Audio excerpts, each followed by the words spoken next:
Hi guys, இன்னைக்கு நம்ம movie ரிவ்யூவில் ஒன்ஸ் அப்பான் எ ஸ்பை இந்த படத்துடைய ரிவ்யூ தான் பார்க்க போகிறோம். இந்த படம் இப்போ தமிழ் டபுளில் அவைலபிளாக இருக்குது.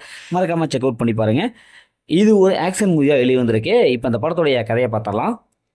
இந்த படத்தோட லொக்கேஷனில் 1980 நடந்த ஒரு சம்பவத்தை அப்படி சொல்லியிருக்காங்க. ஏன்னா அந்த காலகட்டத்திலே வந்துருச்சு. படத்துடைய ஹீரோ கம்ப்யூட்டர் நாலேஜ் உள்ள ஒரு பர்சன்.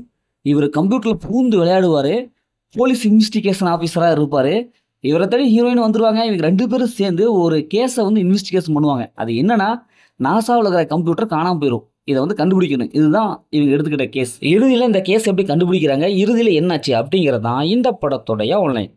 இந்த படத்துடைய பாசிட்டிவ்னு பார்த்தாவே இது நடிச்சு எல்லாமே சூப்பராக பர்ஃபார்ம் பண்ணியிருக்காங்க. குறிப்பாக 1980 ஒரு கம்ப்யூட்டர் எப்படி இருக்கும், அந்த காலகட்டத்தில் அந்த படத்தை எப்படி பார்த்துருப்பாங்க, கம்ப்யூட்டருக்காகவே இப்போ எப்படி இருக்கணுக்காகவே இந்த படத்தை பார்க்கணும்ப்பா அப்படிங்கிற மாதிரி பார்த்துருப்பாங்க. அதனால் அந்த காலகட்டத்தில் ஒரு சூப்பரான டெக்னாலஜி உள்ள படமாக இருந்திருந்தது.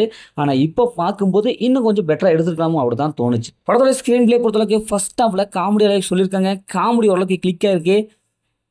படத்தோட பிஜிஎம்ஸோட சினிமோட்டோகிராஃபிக்கலாம் 1980களில் எந்த அளவுக்கு பெஸ்ட்டாக கொடுக்க முயற்சி பண்ணியிருப்பாங்களோ அந்தளவுக்கு இருக்குது. படத்தில் நடித்த எல்லாமே சூப்பராக கேரக்டர்லாம் நல்லாவே கொடுத்துருக்காங்க. அது குறிப்பாக கிளைமேக்ஸ் காட்சி ஓரளவுக்கு நல்லாவே வந்திருக்கு. இந்த படத்தோடைய மைனஸ்ன்னு பார்த்தாவே இன்றைய காலகட்ட டெக்னாலஜி இதை பார்க்கும்போது ப்ரிடிக்டபுளாக இருக்குது. ஸ்க்ரீன் பிளேவில் இன்னும் கொஞ்சம் பெட்டராக பண்ணியிருக்காமோ அப்படி தான் தோணுது. எந்த சினிமா ரசிக்கிறபடி இல்லை. ஏன்னா 1980 இப்போ கணக்கு படம் நிறையா படங்கள் இதை ஃபேஸ் பண்ணி வந்துருச்சு. அந்த படத்தோட டெக்னாலஜி, விஎஃப்எக்ஸ் காட்சி இதெல்லாம் பார்க்கும்போது எந்த படம் அவ்வளோ பெருசாக நமக்கு தெரில.